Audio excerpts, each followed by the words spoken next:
Welcome to Revelation Unraveled. I'm your host, William Tapley, also known as the third eagle of the apocalypse and the co-prophet of the end times. The topic for this program is the who, what, where, and when of World War III. Remember, World War III is next on the prophetic horizon. World War III is what will trigger the 7 years of tribulation. Please don't listen to the false prophets who say that some kind of covenant between the Antichrist and Israel will trigger the tribulation period. Let's see what our Lord says about that in Matthew chapter 24. And you shall hear of wars and rumors of war. See that you be not troubled, for all these things must come to pass, but the end is not yet. Our Lord here is referring to World War III.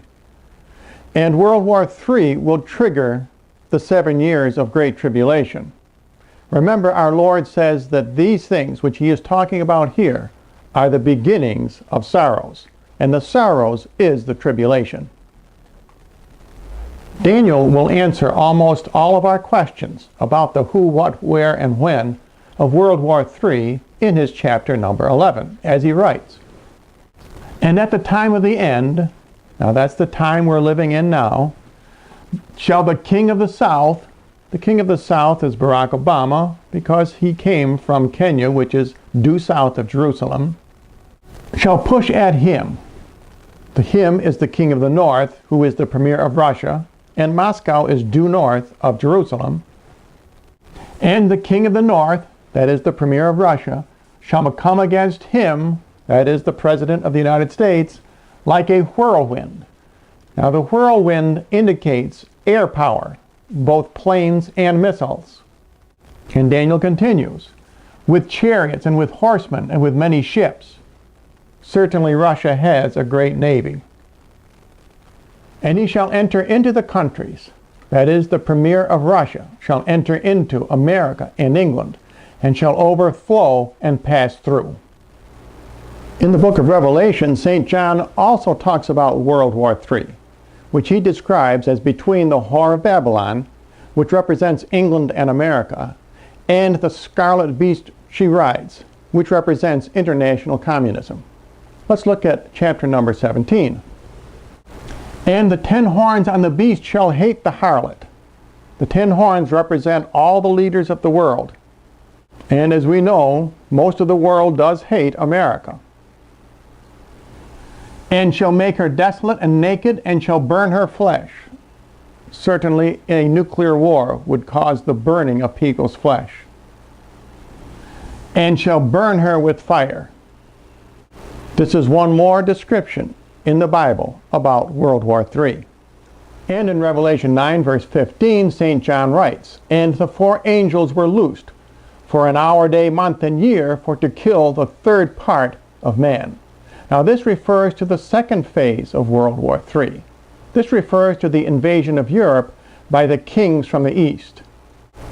This 200 million man army will raid Europe, especially the nation of Italy, the city of Rome, and the Catholic Church. In Revelation there are numerous examples where St. John talks about the destruction of England and America, which he calls the Whore of Babylon. Babylon the Great is fallen, is fallen. The 2 is fallens refer to the 2 nations that will fall, England and America. Render to her double, double, and to her double. Notice St. John uses the word double 3 times, just as he used the phrase is fallen 3 times. And St. John continues, woe, woe, that great city Babylon. The 2 woes, again, refer to the 2 nations that will fall. This phrase is also repeated 3 times. In chapter number 8, Daniel also describes World War III under hidden symbolism. Behold, a he-goat came from the west. Now this goat symbolizes communism. It comes from the west because Germany, where communism was born with Karl Marx, is west of Jerusalem. On the face of the whole earth, and touched not the ground. This is very important. because when the goat does not touch the ground, that means that communism's attack against the West will be by air power and by stealth. And the goat had a notable horn between his eyes. This notable horn is Soviet Russia. And he came up to the ram that had two horns. These two horns symbolize England and America. And he came up to the ram that had two horns, which I had seen standing before the river. The river is another indication of capitalism. Remember back in Revelation, St. John sees the harlot standing on many waters and ran toward him in the fury of his strength. Communism's attack against the West will be very ferocious. And Daniel continues, I saw him come close to the ram, and he was moved with anger against him. And he struck the ram and broke his two horns. Russia will defeat England and America in World War III.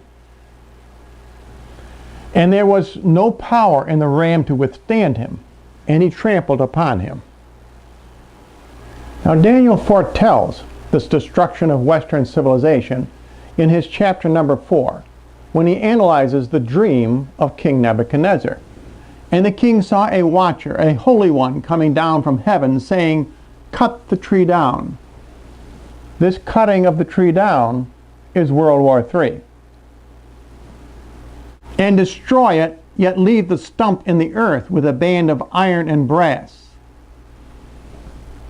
This band of iron and brass symbolizes the one world government and the one world religion, which will restrict Western civilization.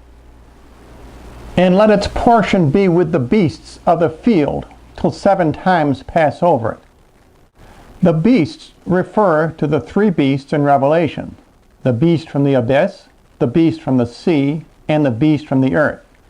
And 7 times, of course, refers to the 7 years of tribulation. In chapter number 7, Daniel further describes this one world beast. Then I would know the truth of the 4th beast, which was different from all the others, exceedingly dreadful, whose teeth were of iron, and his nails of brass. Again, the iron and the brass symbolize the 2 constrictions which will be put on Western civilization: the one world government and the one world religion. Even the story of Daniel in the lion's den symbolizes these end times. Then the king commanded, and they brought Daniel and cast him into the lion's den. Now this casting is World War III. And the lion's den symbolizes the 7 years of tribulation. And Daniel continues, and a stone was brought and laid upon the mouth of the den, and the king sealed it with his own ring and the ring of his nobles. These 2 rings are the same as the brass and the iron. They symbolize the sealing up of Western civilization through the one world government and the one world religion. Let's see what Daniel says in chapter number 7. As for the other beasts, these are the 3 beasts, the lion, the bear, and the leopard. In other words, Russia, England, and America. Their power was taken away, yet their lives were prolonged for a time and a time. In other words, these 3 nations will be subservient to the one world government, but they won't be totally destroyed. If the Lord is calling you to leave Babylon and move to another country, by all means do so. But what about the very poor? How will they be able to leave? I believe that God will protect the poor. Leaving Babylon means leaving her spiritually and morally, not just physically. If you do have an opportunity to move within the country, my advice, get as far away from any abortion clinic as you can. In conclusion, let's remember that God is telling us the who, what, where, and when of World War III, not to scare us, but to prepare us. And if you would like more information, simply write to the address you see on your screen.